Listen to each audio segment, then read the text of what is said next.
Wanted to take the time today to give you a little background on the Conservation Innovation Center.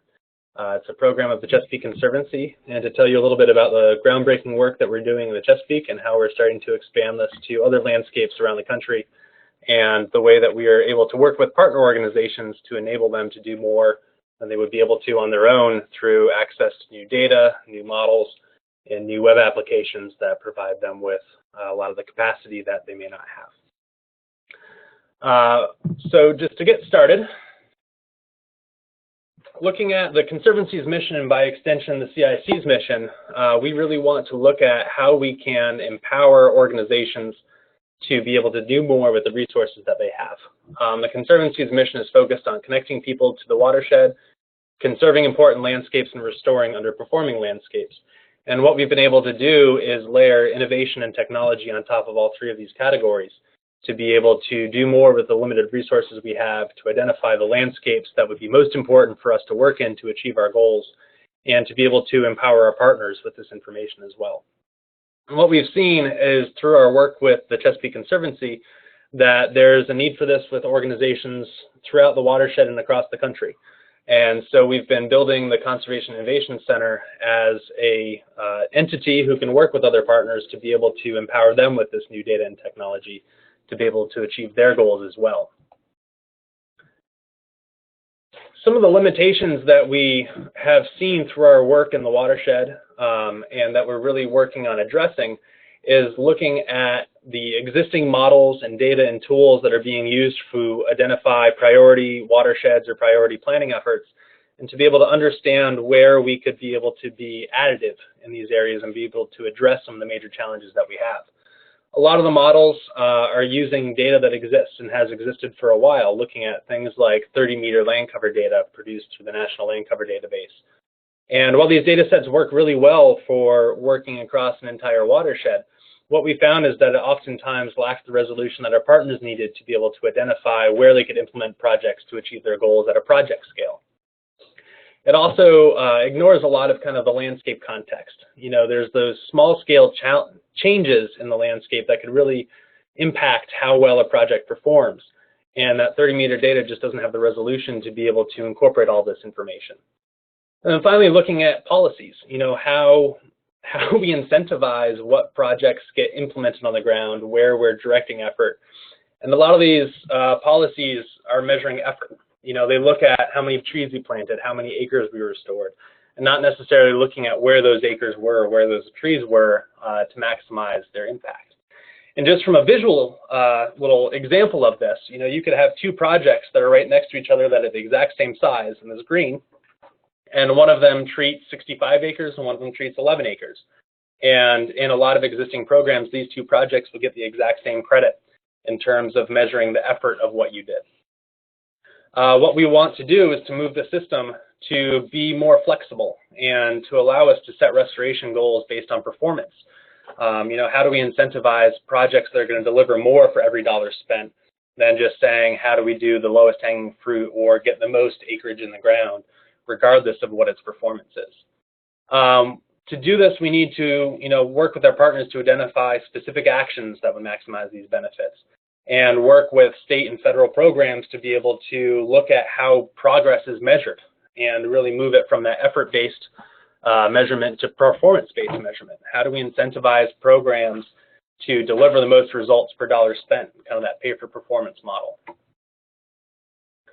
So looking at that again from a graphical perspective, you know, we want to emphasize and prioritize the projects that are going to deliver more pound for pound, dollar for dollar.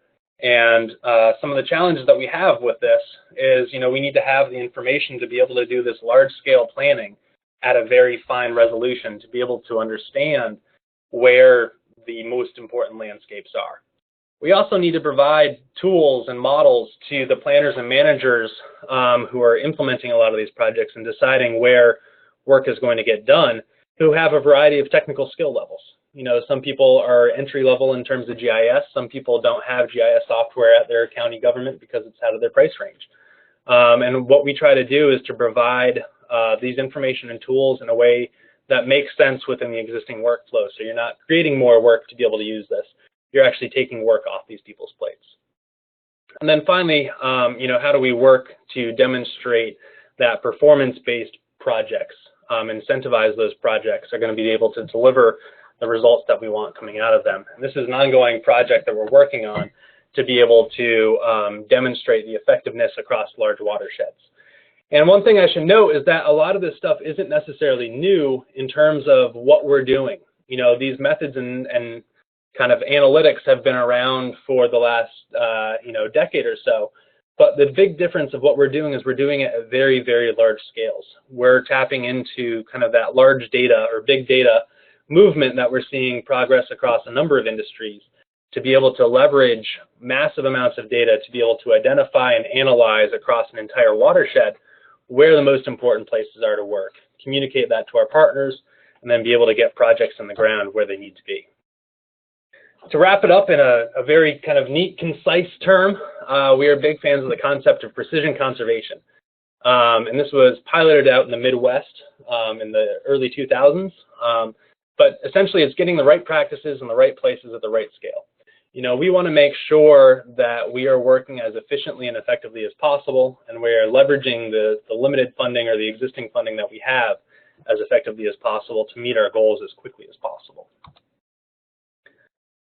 Now, what this looks like is two kind of sides to it, to enable our partners. The first that I'll talk about is looking at some of the new data sets that we have, focusing on land cover and land use data, how we understand how water moves across a landscape, and then getting into a little bit of the prioritization about how we decide where we're going to work. After that, we'll talk a little bit about web-based tools, how both to access some of these new data sets because they are big and they do stress kind of the existing infrastructure a lot of our smaller partners have, to be able to even show these data sets in GIS. Web-based tools kind of remove that barrier, allow you to access both the analytics as well as the data a lot easier, even to the point that you can access it on an iPad and standing in a field with a farmer as long as you have a cell signal. Now, to get started, what we're going to talk about a little bit with the data. So looking at previously available data, I know I mentioned the 30-meter resolution National Land Cover Database previously.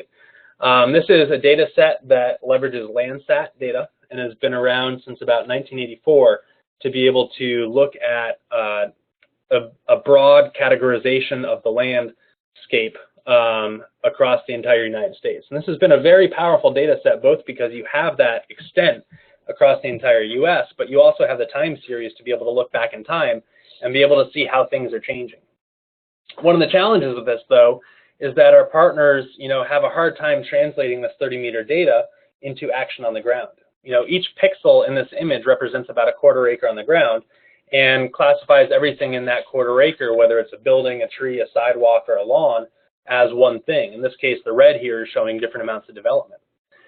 So to help address this challenge, we worked with our partners at the University of Vermont and Worldview Solutions and the Chesapeake Bay program to create a 1-meter land cover data set for the Chesapeake Bay watershed.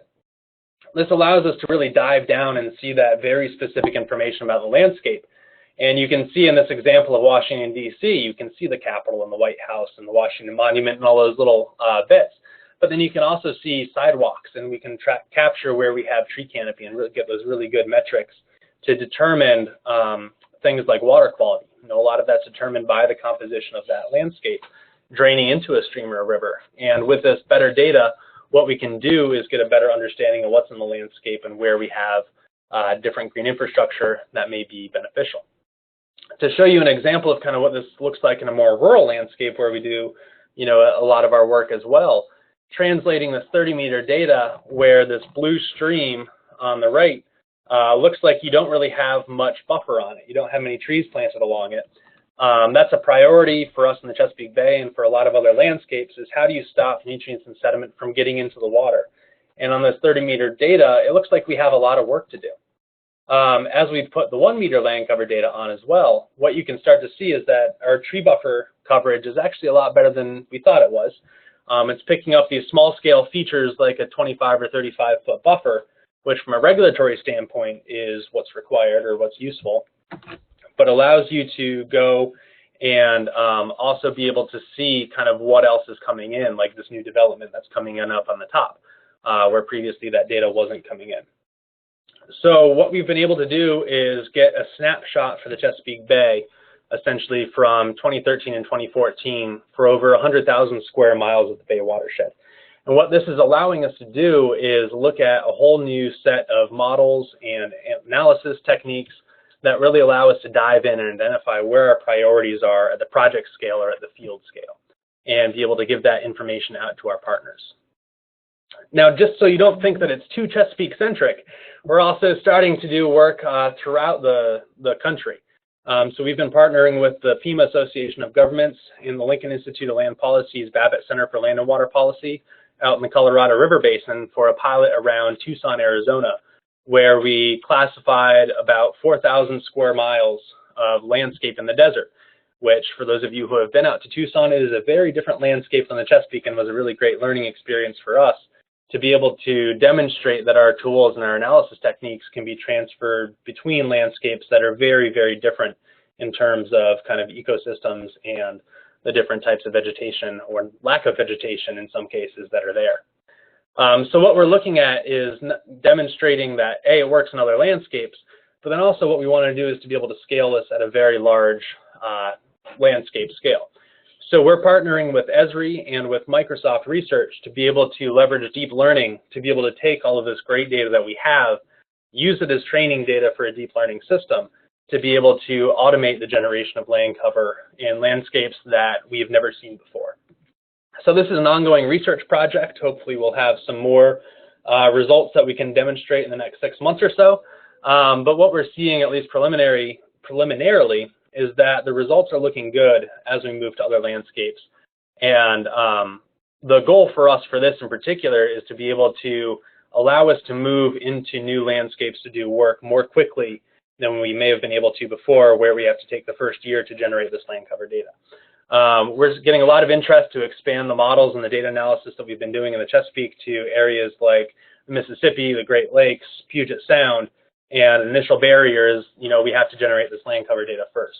The goal for this project with Microsoft and Esri is to be able to automate that process, to be able to say anywhere in the country we can go, and within a few weeks we have a usable data set coming out of it at a fairly low cost to be able to get going and actually do the prioritization work that a lot of people find more interesting.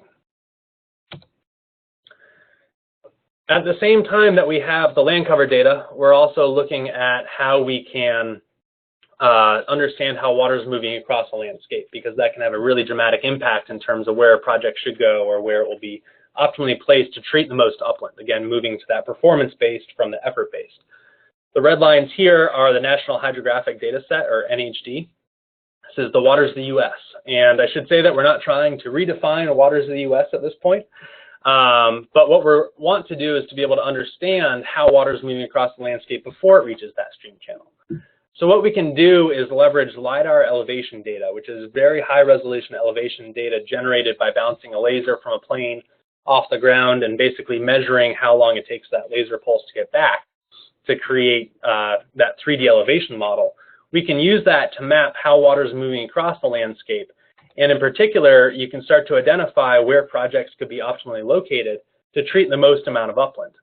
In this case, the green boundary is delineating all of the watershed coming down to this one point, where if you're going to be doing a project with this landowner, locating it in this place is going to be the most important, as opposed to anywhere else along the side where this existing buffer is. Now, this stream channel is well buffered to begin with, so that's great to see in that context. But on the other landscapes where you may not have that riparian buffer coverage, this data really becomes more important to be able to understand if a landowner is not willing to do a buffer everywhere, where can we meet them and basically target a project where it's going to be most effective, where we take as little land out as production and treat the most upland as possible. And what we can do is begin to take this data and be able to scale it again to a very large landscape. So in this case, we're able to combine that LiDAR-derived 1 meter resolution flow path data with our high resolution land cover data to be able to identify kind of a comprehensive water network that combines, where stream channel edges are, so we can start to do things like buffer prioritization, and all of these metrics to be able to understand where projects need to go. We can also use this information to identify where we have opportunities to do restoration. And not just for a small watershed, but across entire landscapes where we can provide a lot of information to be able to look and help our partners understand where they might need to be working. This is one example that we've been working on in the James River down in Virginia. And what we're able to do is use that high resolution land cover data and flow path information to be able to prioritize existing riparian buffer coverage for the entire watershed, and then subdivide it into sub-watersheds to be able to understand where these restoration programs might be best targeted. And what we're seeing with this is that it matches up with people's understanding and improves on the existing models that may not capture all of those small riparian buffers and gives a more accurate representation of what your overall riparian buffer coverage is. And while this data is important, what we want to do is also be able to incorporate it into new models. And I'm going to pass it over to Cassandra to talk a little bit about the work that we're doing in the James River and the Susquehanna watersheds about that. Hi, everybody. We certainly adapt the approach and the perspective that this data is useful only if it can be incorporated into planning and into the work that our on-the-ground implementation partners are doing. And so we want to be able to use it to drive tree plantings and stream restoration and habitat conservation, all kinds of different work. And the goal in the next series of slides is to outline how we've applied the high resolution land cover data that Jeff discussed and flow path information to identify locations for best management practices. These examples are specifically from Pennsylvania, from the Susquehanna River watershed. In this geography, you can see now we've got our land cover data, which has 12 classes overlain across the landscape with the high resolution flow path network. So the blue is the flow path network. We've got an extraordinary amount of detail of where water exists within stream banks and stream beds, as well as where it's concentrated across the landscape so that we can target our restoration work accordingly. What has just shown up now in this pink is the 35-foot buffer around the high resolution, or what we call the enhanced flow path network. The pink in particular is areas where we don't have tree or shrub coverage. And so these are gaps in the protection of our waterways where we have opportunities to do restoration work, to do plantings that could improve our water quality and treat stormwater runoff that would be entering our streams through these conduits. So these are our riparian buffer gaps. These are projects where we would want to do tree plantings.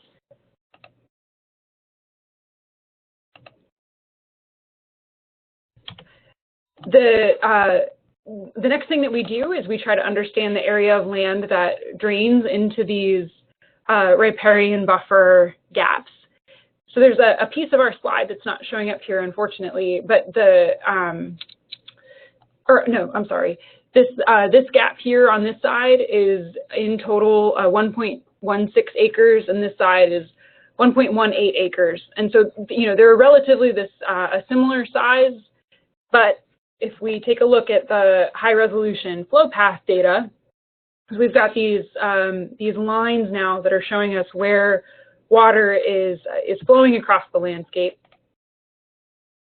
We can construct these drainage areas, the areas of land that drain into these riparian buffer gaps, and see, like we'd been discussing at the very beginning, that two projects that look very similar, are very similar sizes, right next to each other are treating vastly different or draining vastly different amounts of land. And so if we're making decisions about where to invest our scarce restoration and conservation resources, we may want to prioritize buffer projects like this one on the southern side of this flow path rather than the one on the northern side, where we're less likely to see the returns and water quality improvement that we'd want to based on the amount of land that's draining into that geography. Like Jeff mentioned, these data sets are big and they're cumbersome and they're hard to work with. They can be difficult to download. They can be up to terabytes in size. And so instead of delivering those to our partners who have varying amounts of GIS capacity, we like to web enable them, even into simple web viewers. And in this project, moving down into the James River watershed, we've built a web application that allows grant applicants for the Virginia Environmental Endowment to log on to a website that has documented these potential restoration areas, and then lots of information about those potential restoration areas. So you can see on the left the sort of landscape context in which these are occurring, the upper James, middle James, and lower James. So if a grant applicant or a funder knows where they want projects to happen, they can target a specific region within the James River watershed. And then down to the parcel scale, see where there are opportunities to do plantings, and then get lots of statistics and information about the amount of land that those restoration projects would treat. What is comprised, or how is that land made up? Is there a lot of agriculture, turf grass, and impervious surfaces that would be treated by doing a project here? How much sediment is likely to be running off of the land that drains into the flow path network and the riparian buffer gaps? And we can even get a sense of the cost effectiveness of these projects by comparing the size of the project area to the amount of land that it treats, where if you've got restoration opportunities that are smaller compared to the amount of land that's being treated, we could want to prioritize those to maximize the impact of our investments.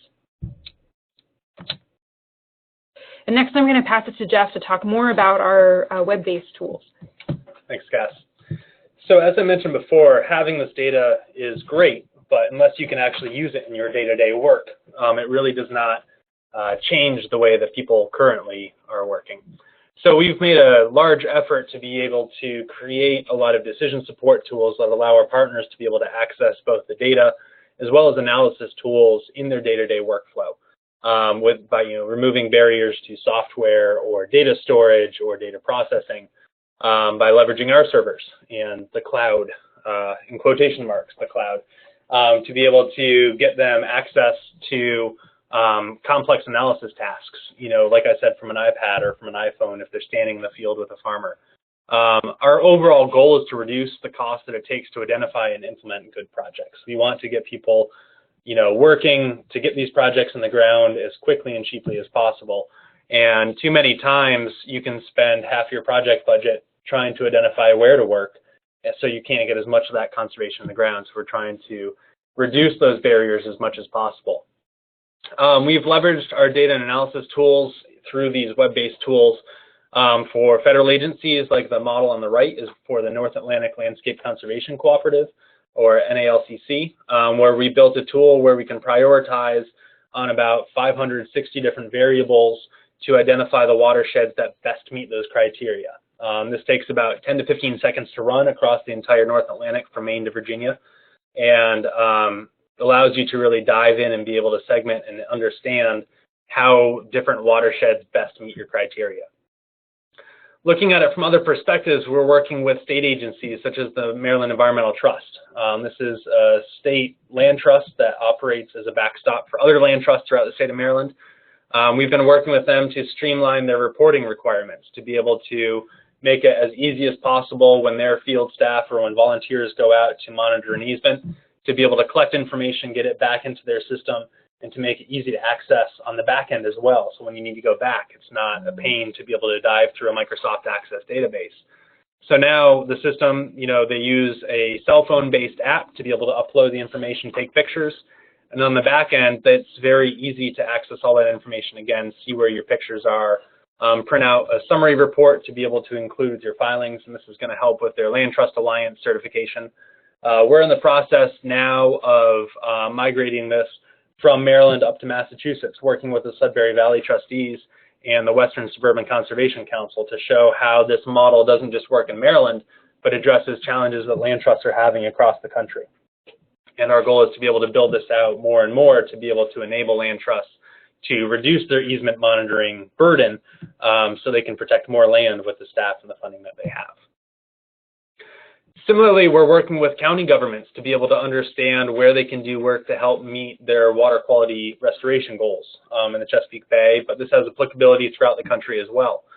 In this case, we worked with Prince George's County, which is just east of Washington, D.C., to create a tool that allows them to prioritize on about 46 different variables to identify the parcels or the medians or the slivers, which is kind of the area between a sidewalk and a road that no one really knows who owns or what can be done.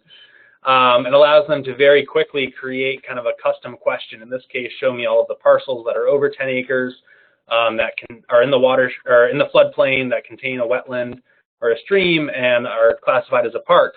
In this case, there are about 11 across the entire county, and within a matter of seconds, you can understand where these parcels are, be able to zoom to an individual one, and get information about what the restoration potential is on that parcel. This cut down a process that previously took about a year for their field staff to drive around, identify where projects were, do field evaluations, and turn it into about a 5-minute exercise. So massive cost savings in that perspective. And we're looking to expand this now to other counties throughout the Chesapeake as well to be able to help inform where those decisions are going.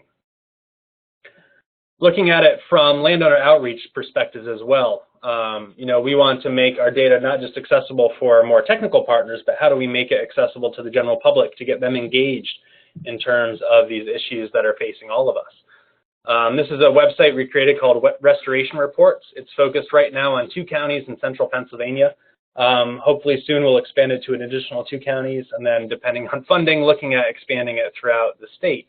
What this allows you to do is to go in, type in your address, and get a customized report based on your property that tells you information about why riparian buffer restoration is important for what you're interested in, can give you more information and connect you to restoration professionals who could implement that project, and then tells you what is possible too, to be able to say, how much restorable area do you have, but then also gives you metrics in terms of what the upland treated by that is that Cass was talking about, to really help you understand kind of the benefits of doing restoration on your landscape.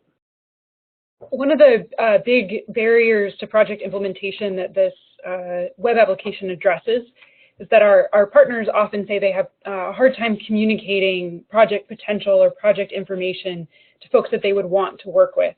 And so this enables practitioners to get this information, to bring it to landowners, or for landowners themselves to log on and get it for their own properties. It also allows for practitioners to collect the contact information if a landowner volunteers it, so that outreach can be done afterward to try and follow up on project implementation. And so that, this is really designed to help bridge that gap between we have the data, we have the desire, we have the staff, and now how do we convince landowners to implement projects that would have these water quality returns that are desirable. On the back end of this tool, we also have a fairly large prioritization system that's been implemented working with our local restoration partners to be able to prioritize across about 40 different variables what types of projects do they think are most important from their perspective. And we've been able to customize this to be able to work with them to identify exactly what they want to focus on. And we can now evaluate each one of these potential restoration areas based on things like bird habitat, climate resilience, habitat connectivity, water quality, brook trout habitat, to be able to say, how important is restoring this area for our purposes as well. And through that, we actually created a prioritization that goes from 1 to about 44,000 across these 2 counties. And they're now using that to evaluate potential projects coming in the door to see where they fall and to see whether it's the best use of the limited funding they have. We currently have 6 projects that are going in the ground this spring, including the #1 ranked project across those 44,000-ish projects. So it's already starting to inform how work is being done, how we prioritize where work is being done, and providing our local partners with the information they need to feel confident that the projects that they're implementing are going to have the benefits that they want. But then also importantly, it's providing them with the information they need to communicate to funders to be able to say why this project is important, how it meets multiple criteria. And oftentimes it can go beyond just one aspect of that project to bring in habitat and water quality and other things as well. That builds a stronger narrative about why restoration in this landscape is important. From this perspective, we can also expand it to conservation. How do we understand where important landscapes are to be able to understand where additional conservation efforts need to be focused, to be able to look at that large landscape scale and understand where we have capacity to protect land, where we don't yet, to be able to drive additional work in those areas to make sure that really important landscapes throughout the watershed or throughout the country remain protected. If anyone is interested in learning more about any of these different projects or about the Conservation Innovation Center in general, I'll leave this page up for a little while, but here's links to a lot of the different things that we showed today or different tools that we have that are more publicly accessible.